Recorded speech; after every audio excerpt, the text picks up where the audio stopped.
Hello students, स्वागत है आप सभी का आपके अपने यूट्यूब चैनल जीके जीत सर में। तो आज हम पढ़ने वाले हैं, देखिए, श्री गंगानगर जिला दर्शन। हमने चूरू और हनुमानगढ़ जो बीकानेर संभाग में आते हैं उनको का तो अध्ययन कर लिया। आज अपन जो श्री गंगानगर है उसकी मुख्य बातें पढ़ेंगे। और दोस्तों मैं बता दूं कि अगर आप मेरे YouTube चैनल पर नए हैं और चैनल को आपने अभी तक विजिट नहीं किया है, सब्सक्राइब नहीं किया, तो चैनल को प्लीज सब्सक्राइब कर लेना, ताकि आपको यहाँ पर बहुत सारे जो जीके संबंधी वीडियोज उपलब्ध होने वाले हैं। ज्योग्राफी संस्कृत के वीडियोज मैंने काफी डाल रखे हैं, वो आप प्ले लिस्ट में जाकर के देख सकते हैं। तो आज अपन पढ़ेंगे, देखो, गंगानगर जिला। ये आपके सामने मैंने गंगानगर जिला बनाया है, आपने देखा भी है राजस्थान के मानचित्र में। तो सबसे पहले अपन गंगानगर की बात करते हैं नामकरण की, कि गंगानगर का जो नाम पड़ा है वो किसके नाम के आधार पर पड़ा है। बीकानेर के जो राजा थे महाराजा गंगा सिंह, बीकानेर के थे महाराजा गंगा सिंह, उसके नाम के आधार पर इसका नाम क्या हुआ है, गंगा सिंह। देखो, बीकानेर के महाराजा, बीकानेर के जो महाराजा हैं, महाराजा गंगा सिंह के नाम के आधार पर, महाराजा जो है गंगा सिंह के नाम के आधार पर इसका नामकरण क्या हुआ है, श्री गंगानगर। जो बीकानेर के महाराजा हैं इन्होंने गंग नहर का निर्माण भी करवाया था 1927 में। 1927 में, वैसे 1921 में स्टार्ट किया था, 1927 में इसका उद्घाटन किया गया था। तो गंग नहर का निर्माण करवाया, ठीक है, गंग नहर का निर्माण करवाया था। तब से लेकर के इसका नाम क्या पड़ गया, श्री गंगानगर। 1927 के बाद में गंग नहर बनाने के बाद में यहाँ पर गंग नहर निकाल दी गई, और गंग नहर निकालने के बाद में इसका नामकरण क्या कर दिया गया, श्री गंगानगर जिला बन गया ये। तो अब अपन बात करते हैं, देखो, जो महाराजा गंगा सिंह है इनको क्या कहा जाता है, आधुनिक भारत के भागीरथ कहा जाता है इनको। जो गंगा सिंह है उनको क्या कहा जाता है, आधुनिक भारत का भागीरथ, आधुनिक भारत का भागीरथ कहा जाता है इनको, आधुनिक भारत का भागीरथ कहा जाता है। ये आप ध्यान रखेंगे, क्या कहा जाता है, भागीरथ कहा जाता है, भागीरथ कहा जाता है, ठीक है। ये थोड़ी सी आपको ध्यान में रखना है। देखो, गंगानगर जिले का नामकरण कैसे पड़ा, कि 1927 ईस्वी में महाराजा जो गंगा सिंह थे बीकानेर वाले, उन्होंने गंग नहर का निर्माण करवाया था। तब यहाँ पर इनका नाम क्या रख दिया गया, श्री गंगानगर जिला, गंगानगर रख दिया गया। अब इसके जो प्राचीन नाम की अगर बात करें तो प्राचीन नाम क्या थे, गंगानगर का प्राचीन नाम क्या था, प्राचीन नाम, अगर मैं इनकी प्राचीन नाम की बात करूं तो प्राचीन नाम क्या था, रामनगर था, रामनगर। प्राचीन नाम क्या था, रामनगर था। तो ये भी आपको ध्यान रखना है, प्राचीन नाम रामनगर या रामू जाट की डाहनी, इनको कहा जाता था रामू जाट की डाहनी। ये भी आप ध्यान रख सकते हैं, रामू जाट की डाहनी, डाहनी कहा जाता था। और वर्तमान में इसका नाम क्या हो गया, गंगानगर जिला, श्री गंगानगर जिला।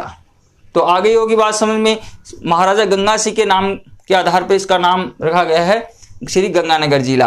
और 1927 में इन्होंने गंग नहर का निर्माण करवाया, और जो गंगा सिंह है उसको क्या कहा जाता है, इस कारण से आधुनिक भारत का क्या कहा जाता है, भागीरथ कहा जाता है।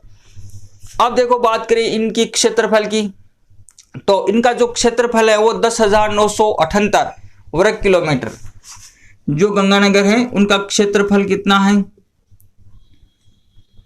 10,978 वर्ग किलोमीटर, ये इनका क्षेत्रफल है। ये हालांकि एग्जाम में ये नहीं पूछते अलग अलग जिलों का, ये ऊपर वाली बातें आपको विशेष रूप से ध्यान में रखनी है। अब देखो, इनकी बात करते हैं तहसीलों की। तो तहसील देख सकते हैं आप, 9 यहाँ पर तहसील है, गंगानगर, सादुल शहर, करणपुर, श्री करणपुर, पदमपुर, रायसी नगर, अनूपगढ़, विजयनगर, सूरतगढ़ और गढ़साना, ये यहाँ की है तहसीलें हैं। अगर विधानसभा क्षेत्र की बात करें तो विधानसभा क्षेत्र यहाँ पर कितने, 6 विधानसभा क्षेत्र हैं। तहसीलें 9 हैं, विधानसभा क्षेत्र कितने, 6 हैं। कौन कौन से, देखो गंगानगर, सादुलसर, श्री कर्णपुर, रायसीनगर, अनूपगढ़ और सूरतगढ़, ये 6 हैं। इन 3 को छोड़ करके पदमपुर, विजयनगर और गढ़साना, इन 3 को छोड़ करके ये 6 क्या है, विधानसभा क्षेत्र है। यहाँ की 9 तहसीलें और 6 विधानसभा यहाँ के क्षेत्र है। ये भी आप ध्यान रख सकते हैं। कौन कौन से, एक बार रिपीट कर देता हूँ, गंगानगर, सादुलशहर, करणपुर, रायसीनगर, अनूपगढ़ और सूरतगढ़, ये 6 क्या है, विधानसभा क्षेत्र है यहाँ के। अब देखो इसके उपनामों की बात करते हैं। उपनाम, उपनामों की अगर बात करें तो इनको क्या कहा जाता है, अन्न का कटोरा। अन्न का कटोरा, अन्न का क्या कहा जाता है, कटोरा कहा जाता है, या बागानों की भूमि कहा जाता है इनको। बागानों की भूमि, बागानों की भूमि कहा जाता है, बागानों की भूमि कहा जाता है। यह आप ध्यान रख सकते हैं। तो अब देखो इसके उपनाम, प्राचीन नाम रामनगर और रामूजाट की ढाणी कहा जाता है, और इसके उपनाम वर्तमान में उपनाम क्या है, अन्न का कटोरा और बागानों की भूमि। अन्न का कटोरा क्यों कहा जाता है कि यहाँ पर वर्तमान में अनाज है वो ज्यादा उत्पादित होने लगा है, क्योंकि इंदिरा गांधी नहर, गंग नहर, ये जो नहरें हैं इनके द्वारा यहाँ पर सिंचाई है वो होने लग गई, और सिंचाई होने से यहाँ उत्पादन है वो अधिक होता है। किनका, अन्न का उत्पादन ज्यादा हो रहा है, इस कारण इसको क्या कहा जाता है, अन्न का कटोरा। और यहाँ पर काफी फलों का उत्पादन, ठीक है, काफी बगीचे भी यहाँ है, जिस कारण इसको क्या कहते हैं, बागानों की भूमि भी इसको कहा जाता है। काफी बाग भी यहाँ पर विकसित कर लिए गए राजस्थान में। तो अन्न का कटोरा और बागानों की यहाँ पर भूमि कहा जाता है, क्योंकि यहाँ इनमें सिंचाई इस क्षेत्र में अधिक होती है। अब देखो इनके महत्वपूर्ण इफेक्ट की बात करें तो देखो महत्वपूर्ण तथ्य इसके कौन कौन से हैं, मैं उनको बता देता हूँ। देखो महत्वपूर्ण बातें सबसे पहले अपन बात करेंगे, फिर उनके दर्शनीय स्थान, मंदिर, उनकी बात करेंगे। तो देखो यहाँ सर्वाधिक गेहूं का उत्पादन होता है राजस्थान में। अगर देखें, राजस्थान में अगर बात करें तो सर्वाधिक यहां पर किसका उत्पादन होता है, सर्वाधिक गेहूं का उत्पादन यहां पर होता है।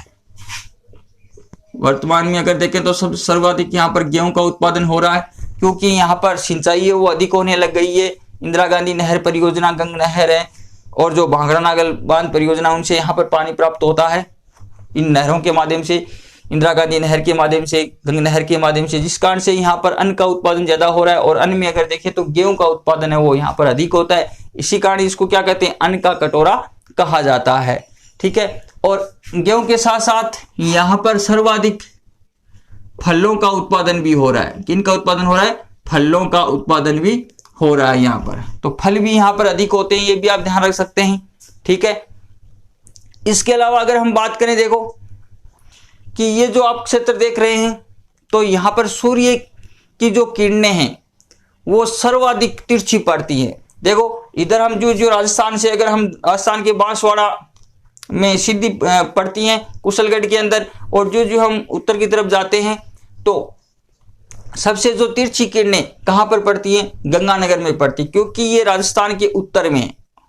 क्योंकि जो उत्तर में जाते हैं तो किरणें कैसी होती जाती है, तिरछी होती जाती है, जिस कारण से सूर्य की किरणें हैं वो सर्वाधिक तिरछी यहीं पे पड़ती हैं। तो ये भी कई बार एग्जाम में क्वेश्चन पूछा गया, कौन से जिले में सूर्य किरणें तिरछी पड़ती हैं, तो सूर्य की किरणों का तिरछापन, किरणों का तिरछापन,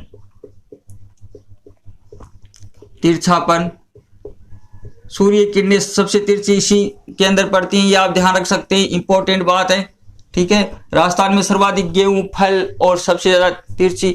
अब यहाँ पर सबसे ज्यादा धूल भरी आंधियां भी चलती हैं, तो सर्वाधिक धूल भरी आंधियां कौन से जिले में चलती है, सर्वाधिक धूल भरी आंधियां, धूल भरी आंधियां चलती हैं। क्या चलती हैं, धूल भरी आंधियां चलती हैं।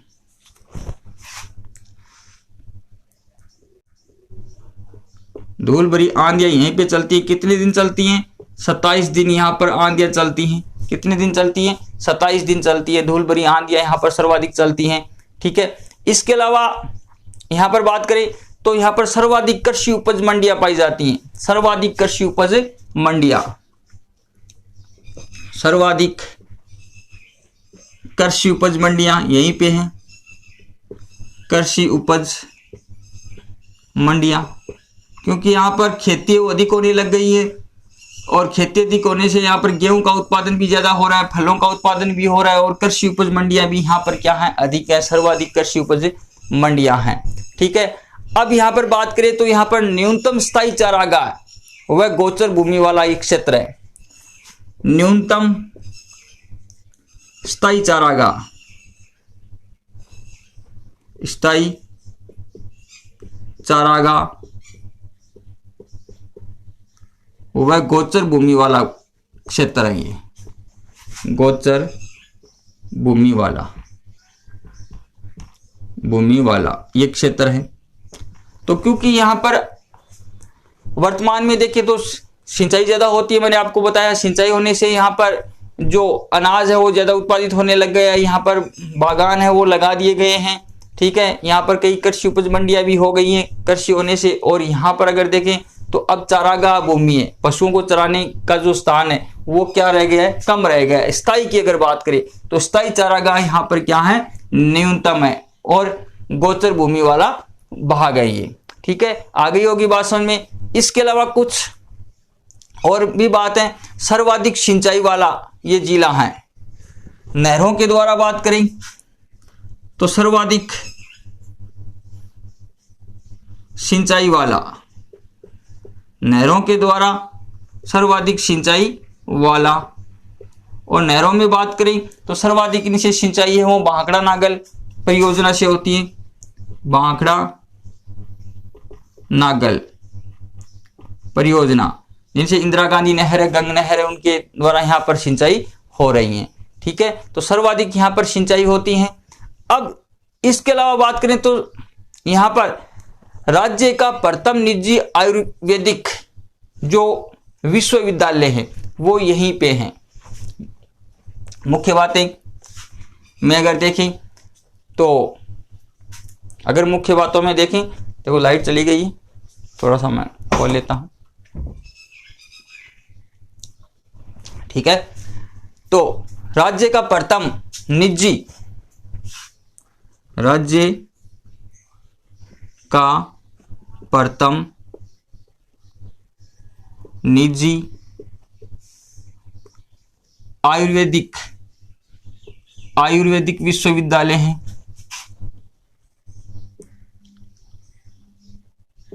आयुर्वेदिक विश्वविद्यालय भी यहीं पे है। आयुर्वेदिक विश्वविद्यालय है, ये भी आप ध्यान रख सकते हैं। ठीक है। अब देखो और भी यहाँ पर कुछ मुख्य बातें हैं जो मैं आपको बता देता हूं। इसके अलावा मुख्य फैक्ट कौन कौन से हैं? सिख धर्म लोगों का सर्वाधिक यहाँ पर क्या पाया जाता है? जमाव पाया जाता है, सर्वाधिक आबादी पाई जाती है।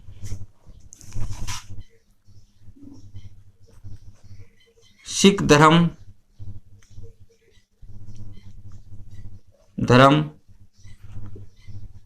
की सर्वाधिक आबादी वाला जिला है।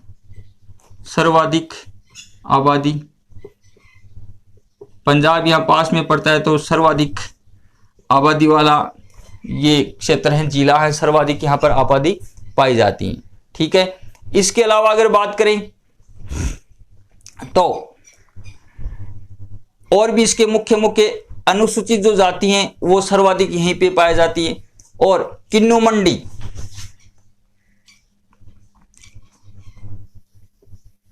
मंडी यहीं पे पाई जाती हैं।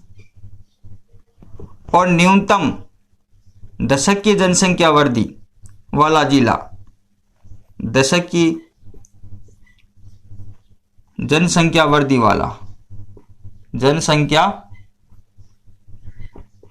वाला जिला, वर्दी वाला।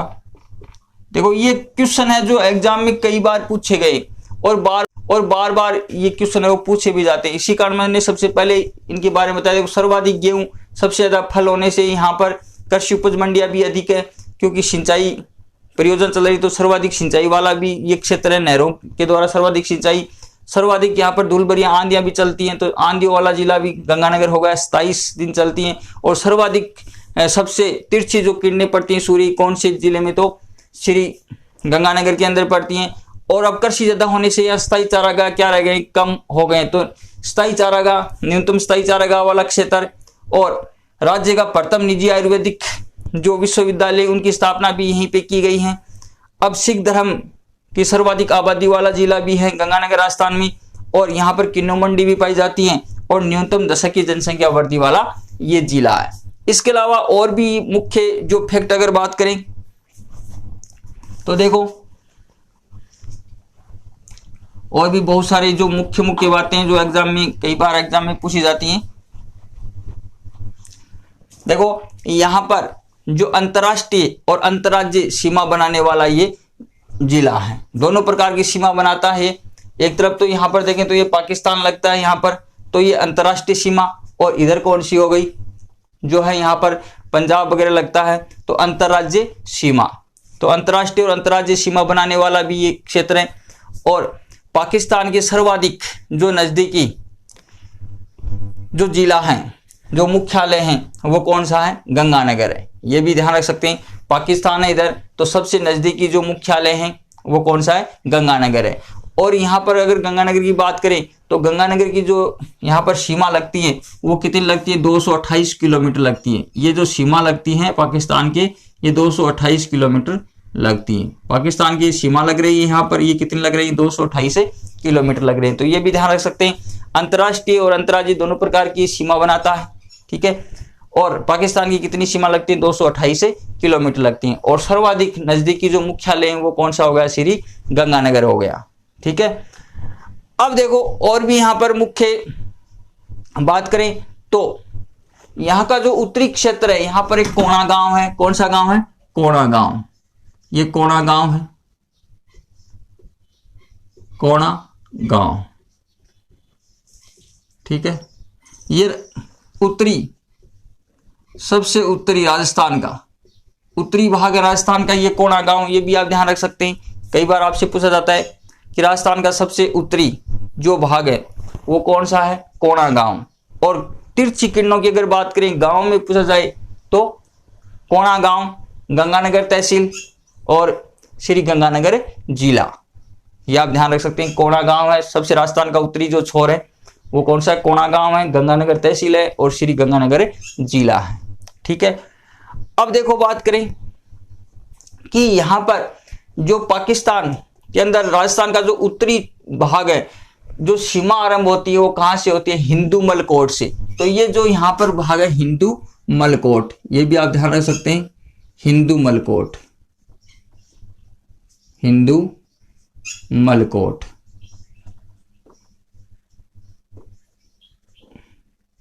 जो पाकिस्तान सीमा का जो जहां से राजस्थान की सीमा आरंभ होती है, राजस्थान की सीमा पाकिस्तान, तो ये हिंदू मलकोट से आरंभ होती है, आपने पढ़ा भी है। तो हिंदू मलकोट ये आप ध्यान रख सकते हैं। इसके बाद में अगर बात करें तो यहां पर जो गंग नहर है सबसे पहले प्रवेश करती है खंकन गांव में प्रवेश करती है। गंग नहर एक खंकन गांव, खंकन गांव, ये भी आप ध्यान रख सकते हैं। जो गंग नहर है वो सबसे पहले प्रवेश करती है, गंग नहर का प्रवेश इसी गांव में होता है। गंग नहर का जो प्रवेश होता है वो खंकन गांव में होता है। ये भी आप ध्यान रख सकते हैं, कौन से गांव में, खंकन गांव में, ठीक है। इसके बाद में यहां पर बात करते हैं, देखो प्रथम एग्रो फूड पार्क, प्रथम एग्रो फूड पार्क यहां पे लगाया गया है गंगानगर में। प्रथम agro fruit park testing lab, park testing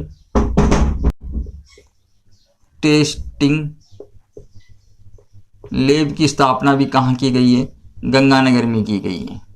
ये भी आप ध्यान रख सकते हैं, ये भी इंपॉर्टेंट फैक्ट है। प्रथम एग्रो फ्रूट पार्क, क्योंकि यहाँ पर फल है वो अधिक होते हैं और फल अधिक होने के साथ साथ यहाँ पर प्रथम जो एग्रो फ्रूट पार्क है वो यहीं पे स्थापना की गई है। ये भी आप ध्यान रख सकते हैं। पार्क टेस्टिंग लैब की स्थापना यहाँ पर की गई है। ठीक है, अब अगर बात करें यहाँ पर और अन्य जो फैक्ट है उनकी बात करें तो सबसे पहले अपन नदी की बात कर लेते हैं कि यहाँ पर जो नदी है, मुख्य यहाँ की नदी कौन सी है? घग्गर नदी है। मुख्य नदी इनकी गंगानगर की मुख्य नदी कौन सी है? मुख्य नदी कौन सी नदी है? घग्गर नदी। घग्गर नदी, इसको मृत नदी भी कहा जाता है। प्राचीन जो सरस्वती नदी का ही है। अब ये घग्गर नदी की अगर हम बात करें तो घग्गर नदी कहाँ से निकलती है? कालका शिवालिक पहाड़ियों से निकलती हैं, ऊपर हिमाचल एचपी से निकलती हैं, फिर ये पंजाब हरियाणा में बहती हुई हनुमानगढ़ की टिब्बी में प्रवेश करती हैं। हनुमानगढ़ के टिब्बी में प्रवेश करने के बाद में गंगानगर के सूरतगढ़ और अनूपगढ़ में बहते हुए, सूरतगढ़ और अनूपगढ़ में यहाँ पर बहते हुए और ये कहाँ चली जाती है? पाकिस्तान में। जब इसमें ज़्यादा वर्षा होती है, बाढ़ वगैरह आ जाती है तो पाकिस्तान के पोर्ट अब्बास तक चली जाती हैं। पाकिस्तान के पोर्ट अब्बास तक इसका अंतिम स्थान है घग्गर नदी का।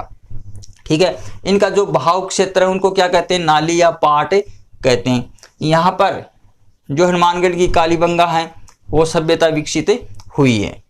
तो ये भी आप यहाँ पर ध्यान रख सकते हैं, यहाँ की मुख्य नदी। अब देखो बात करते हैं अन्य चीज़ों की। तो यहाँ पर अगर यहाँ पर बात करें तो दी गंगानगर शुगर मिल्स लिमिटेड की स्थापना भी यहीं पे की गई है। दी गंगानगर शुगर मिल्स लिमिटेड, दी गंगानगर में की गई है। गंगानगर शुगर मिल्स लिमिटेड, ये भी गंगानगर में है, जो राजस्थान की क्या है? दूसरी प्रमुख मिल है। स्थापना इसकी की गई थी 1945 में और 1956 में इनको किसने अधिकृत कर लिया गया था? राज्य सरकार के द्वारा इसको अधिकृत करके, और ये कौन से क्षेत्र में आ गई थी? सार्वजनिक क्षेत्र में आ गई थी। तो दी गंगानगर शुगर मिल्स लिमिटेड जो चीनी मिल है, तो राजस्थान की दूसरी प्रमुख मिल है, तो इनकी स्थापना 1945 में। ये भी कहाँ पर है? गंगानगर में। इसके अलावा यहाँ पर 2 कृषि फार्म हैं, ये प्रमुख हैं। 2 यहाँ पर कृषि फार्म हैं, तो कौन कौन से हैं? देखो, एक तो है सूरतगढ़ कृषि फार्म और एक है जेतसर कृषि फार्म। देखो कृषि फार्म है सूरतगढ़, एक तो देखो सूरतगढ़ में है और एक कहाँ पर है? जेतसर में है। तो एक तो कौन सा हो गया? सूरतगढ़ में है, सूरतगढ़ कृषि फार्म। ये भी कई बार पूछा जा सकता है एग्जाम में, कृषि फार्म। ये कहां पर है? सूरतगढ़ में है, सूरतगढ़ में है। ठीक है, और एक कौन सा है? जेतसर। 2 कृषि फार्म है, ये भी आप ध्यान रख सकते हैं। जेतसर कृषि फार्म, जेतसर कृषि फार्म, ये कहाँ है? जेतसर के अंदर है। कहाँ पर है? जेतसर में ही है, तो ये ध्यान रखना है। अब इनका कई बार पूछ लेते हैं कि ये किन के सहयोग से स्थापित किया गया है? तो ये तो रूस, सोवियत जो रूस है उनके द्वारा स्थापित, सोवियत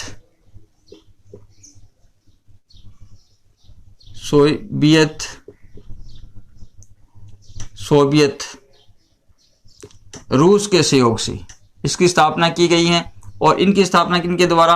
कनाडा के सहयोग से, कनाडा के सहयोग से की गई है। तो ये भी आपको ध्यान रखना है विशेष रूप से। ठीक है, आगे होगी बात समझ में आपके। 2 यहाँ पर कृषि फार्म है, एक कौन सा हो गया? सूरतगढ़ कृषि फार्म जो सूरतगढ़ में, एक जेतसर कृषि फार्म जो जेतसर में है, और जो जेतसर है वो कनाडा के द्वारा, और सूरतगढ़ कृषि फार्म है वो किसके सहयोग से चलाया जा रहा है? तो ये रूस के सहयोग से कृषि फार्म। अब आपको ध्यान रखना है सूरतगढ़ थर्मल पावर स्टेशन की स्थापना की कहां पर की गई है? यह भी मुख्य बात है। सूरतगढ़, कई बार एग्जाम में पूछ सकते हैं, Suratgarh thermal power thermal power station की स्थापना की गई है। Power station, thermal power station है सूरतगढ़। ठीक है, तो ये कहां पर की गई है? ठुकराना गांव, सूरतगढ़ में। कहां पर? ठुकराना गांव। ये आपको ध्यान रखना है, ठुकराना, कई बार एग्जाम में पूछ सकते हैं। ठुकराना गांव सूरतगढ़ में, सूरतगढ़ में। ठीक है, पावर स्टेशन की स्थापना की गई है और इसको क्या कहा जाता है? आधुनिक तीर्थ स्थल कहा जाता है, भारत का आधुनिक तीर्थ स्थल। आधुनिक तीर्थ स्थल कहा जाता है इसको, आधुनिक तीर्थ स्थल कहा जाता है इनको। क्या कहा जाता है? आधुनिक तीर्थ स्थल कहा जाता है। ये भी आपको ध्यान रखना है, ठुकराना गांव। ठीक है ना, ठुकराना गांव, ये विशेष रूप से आपको ध्यान में रखना है। तो आधुनिक इसको तीर्थ स्थल कहा जाता है। ये कहां पर, कौन से गांव में? ठुकराना गांव के अंदर है। आगे होगी बात समझ में। और ये राज्य का क्या है? प्रथम, राज्य का क्या है? प्रथम पावर स्टेशन है। इनके बारे में मैंने एक वीडियो डाल रखा है पूरा, वो आप देख सकते हैं। तो ये राज्य का क्या है? प्रथम, राज्य का प्रथम सुपर थर्मल पावर जो स्टेशन है वो राज्य का क्या है? प्रथम है। तो ये भी इंपॉर्टेंट है, कई बार एग्जाम में पूछा जाता है। इसके अलावा अगर बात करें तो यहां पर देखो एक सभ्यता का विकास हुआ है, बरौर सभ्यता। कौन सभ्यता? बरौर सभ्यता। कौन सभ्यता है? बरौर सभ्यता, बरौर सभ्यता का भी यहां विकास हुआ है। कौन सी नदी के किनारे? सरस्वती नदी घाटी के किनारे, और या कह सकते हैं घग्गर नदी के किनारे। घग्गर नदी, घग्गर नदी, या कह सकते हैं सरस्वती नदी, सरस्वती नदी घाटी के किनारे इनका विकास हुआ है। और इसके अंदर अगर बात करें तो कालीबंगा जो सभ्यता है उनके अवशेष यहां पर प्राप्त हुए। इसके अंदर कालीबंगा जो सभ्यता है उनके अवशेष प्राप्त हुए। कालीबंगा, कालीबंगा सभ्यता के अवशेष, सभ्यता के अवशेष यहां पर मिलते हैं। अवशेष, ये भी आपको ध्यान रखना है, विशेष है। बरौर सभ्यता कौन से जिले से संबंधित है? तो कौन से जिले से हो गई?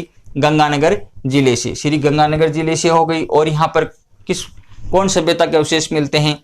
तो यहाँ पर कौन सभ्यता हो गई? कालीबंगा सभ्यता के यहाँ पर अवशेष पाए जाते हैं। आगे होगी बात समझ में। अब यहाँ के कुछ दर्शनीय स्थान है, उनकी बात करते हैं। क्या है? दर्शनीय स्थान, उनकी बात करते हैं। दर्शनीय स्थल, दर्शनीय स्थल कौन कौन से यहां पर दर्शनीय स्थल है? देखो, तो एक तो यहां पर क्या है? लैला मजनू की मजार। एक तो अनूपगढ़ में है, यहां पर अनूपगढ़ में है, देखो लैला मजनू की मजार, लैला मजनू की मजार कहां पर है? अनूपगढ़ में। लैला मजनू की मजार कहां पर है? अनूपगढ़ में। ये आपको ध्यान में रखना है। ठीक है, इसके बाद में यहां पर एक क्या है? अनूपगढ़ में ही है अनूपगढ़ दुर्ग, अनूपगढ़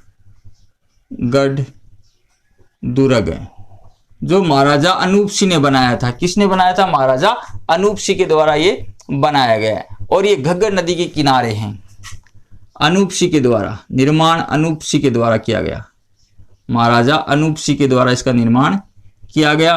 और ये कौन सी नदी के किनारे हैं? घग्गर नदी के किनारे हैं, घग्गर नदी के किनारे, नदी के किनारे, ये आपको ध्यान रखना है। ठीक है, अनूपगढ़ दुर्ग है, अनूप सिंह ने नदी के किनारे हैं। इसके बाद में सूरतगढ़ दुर्ग यहां पर है, सूरतगढ़ दुर्ग, सूरतगढ़ दुर्ग ये कहां पर है? सूरतगढ़ में। और ये किसने बनाया था? सूरत सिंह ने बनाया, महाराजा सूरत सिंह ने इसका निर्माण करवाया था। ये भी यहाँ पर दर्शनीय स्थल है। इसके बाद में बात करें, देखो एक यहाँ का दर्शनीय स्थल मैंने आपको बताया हिंदूमल कोट। ये भी यहाँ का दर्शनीय स्थल राजस्थान में, पाकिस्तान का उत्तरी छोर यहाँ से अगर में है हिंदूमल कोट। ये भी आप ध्यान रख सकते हैं। यहाँ पर इस प्रकार का गेट बना हुआ है। उसके बाद में एक है बुड्ढा जोहड़ा गुरुद्वारा, ठीक है, बुड्ढा जोहड़ा गुरुद्वारा। तो ये कहां पर है, देखो ये रायसी नगर में है। बुड्ढा जोहड़, बुड्ढा जोहड़, जोहड़ गुरुद्वारा, गुरुद्वारा कहां पर है, डाबला गांव, डाबला, डाबला गांव, रायसी नगर में है डाबला गांव। और वहां पर क्या है, ये भी एग्जाम में कई बार पूछा गया, बुड्ढा जोहड़ गुरुद्वारा कहां पर है, तो श्री गंगानगर के अंदर है, रायसी नगर जो है और डाबला गांव के अंदर है। ये भी आप ध्यान रख सकते हैं। और राजस्थान का सबसे बड़ा, ठीक है, राजस्थान का सबसे बड़ा, राज्य का सबसे बड़ा गुरुद्वारा है, सबसे बड़ा ये गुरुद्वारा है, सबसे बड़ा गुरुद्वारा है। ये भी आप ध्यान रख सकते हैं, राज्य का ये क्या है, सबसे बड़ा। और बाबा फतेह सिंह ने इसका निर्माण करवाया था। किसने निर्माण करवाया, देखो बुड्ढे जोड़ा जो निर्माण है, तो बाबा फतेह सिंह ने इसका निर्माण करवाया।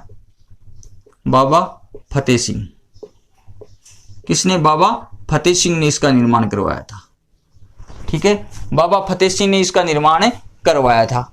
तो ये भी आप ध्यान रख सकते हैं। और इसका जो मेला, प्रमुख मेला लगता है वो श्रावण अमावस्या को लगता है। कब लगता है, श्रावण अमावस्या को। जो इनका मेला भरता है, मेला श्रावण अमावस्या, श्रावण मास की अमावस्या,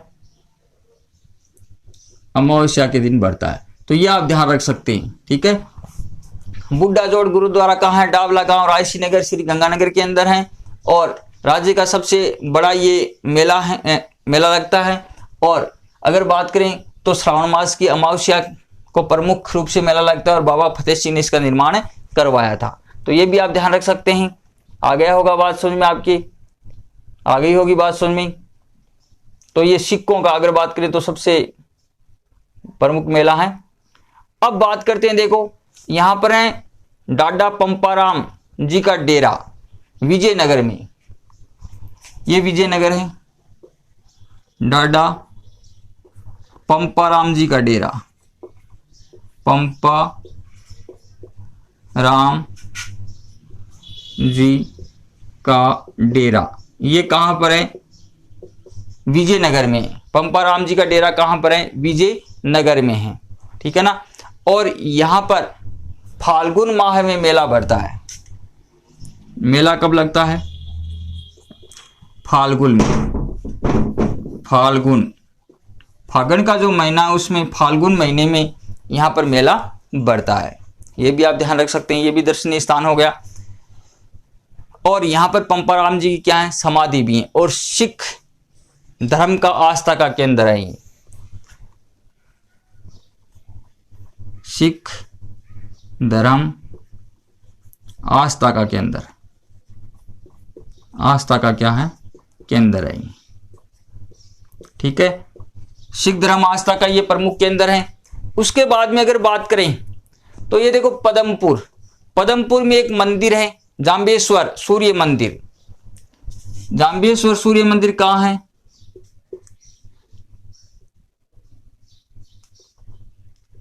जाम्बेश्वर, जाम्बो जी का जिसको बोलते हैं सूर्य मंदिर, विष्णु संप्रदाय के सूर्य मंदिर भी है। कहां पर है, पदमपुर में। तो ये भी आप ध्यान रख सकते हैं, जाम्बेश्वर सूर्य का मंदिर कहां पर है, यहां पर है पदमपुर के अंदर। तो पदमपुर भी आप विशेष रूप से ध्यान रखिए। तो ये प्रमुख बातें थी यहां की।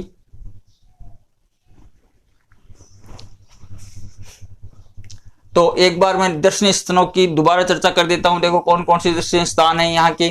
तो अपन बात कर रहे थे लैला मजनू की मजार कहाँ पर है, अनूपगढ़ में है। फिर आप देखेंगे अनूपगढ़ दुर्ग अनूपगढ़ में है, अनूप सिंह ने बनाया था। सूरतगढ़ दुर्ग वो सूरतगढ़ के अंदर है, सूरत सिंह महाराजा सूरत सिंह ने बनाया। फिर रायसी नगर में डाबला गांव है, तो उसके अंदर बुढ़ा जोहड़ गुरुद्वारा है। राज्य का सबसे बड़ा मेला यहाँ श्रावण अमावस्या को लगता है। और यहाँ पर देखो पदमपुर में जामेश्वर सूर्य मंदिर जाम्बो जी का मंदिर है। और डाडा पंपाराम जी का जो डेरा कहाँ है, विजयनगर श्री गंगानगर। और मेला कब बढ़ता है, फाल्गुन मास के अंदर मेला बढ़ता है। और ये सिख धर्म का क्या है, आस्था का केंद्र है। ठीक है, यहाँ पर 2 कृषि फार्म है, सूरतगढ़ और जेसर कृषि फार्म है। और यहीं पे जो थर्मल पावर स्टेशन है वो यहीं पे स्थापना की गई है, गंगानगर के अंदर ही की गई है। सूरतगढ़ जो थर्मल पावर स्टेशन है, जो राज्य का प्रथम पावर स्टेशन है। तो ये सारी बातें क्या थी, गंगानगर के बारे में थी, मुख्य बातें। तो अब जो बीकानेर रहा है, अगले वीडियो में अपन बीकानेर जो संभाग हैं उसमें 4 आपके जिले आते हैं। कौन कौन से, हनुमानगढ़, गंगानगर, चूरू और एक बीकानेर। तो अब अगला जो अपन अध्ययन करेंगे वो बीकानेर के बारे में करेंगे। तो दोस्तों अगर आपको वीडियो अच्छा लगे तो इसको लाइक शेयर कमेंट जरूर करना, चैनल को सब्सक्राइब करना ना भूलें। धन्यवाद।